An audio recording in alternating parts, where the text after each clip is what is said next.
4 janvier.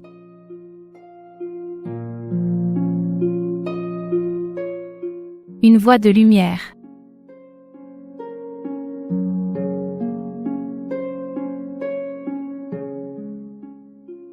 Lève-toi, entre dans la ville, et on te dira ce que tu dois faire.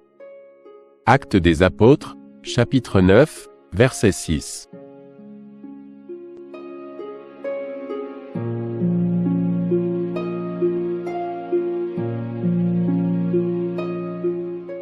Anania avait du mal à faire confiance aux paroles de l'ange, car les rapports sur la cruelle persécution des saints à Jérusalem par Saul étaient largement répandus.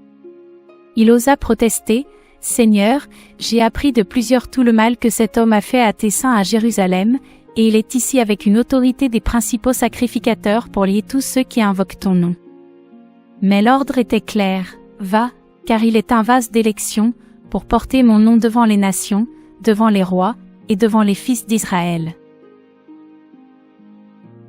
En suivant les instructions de l'ange, Ananias chercha l'homme qui avait récemment proféré des menaces contre tous ceux qui croyaient au nom de Jésus, et il posa ses mains sur le repenti en disant, « Saul, mon frère, le Seigneur Jésus, qui t'est apparu sur le chemin par lequel tu venais, m'a envoyé afin que tu recouvres la vue et que tu sois rempli du Saint-Esprit. »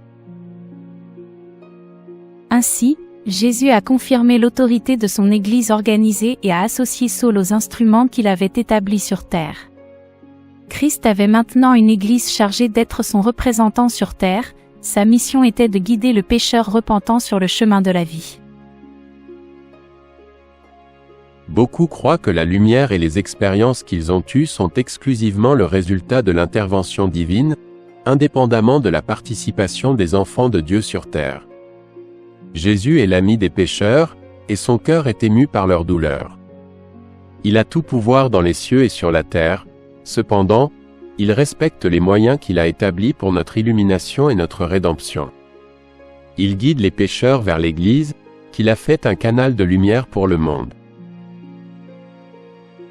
Au milieu des erreurs et des préjugés, lorsque Saul reçut une révélation du Christ qu'il avait autrefois persécuté, il fut directement associé à l'Église, la lumière du monde.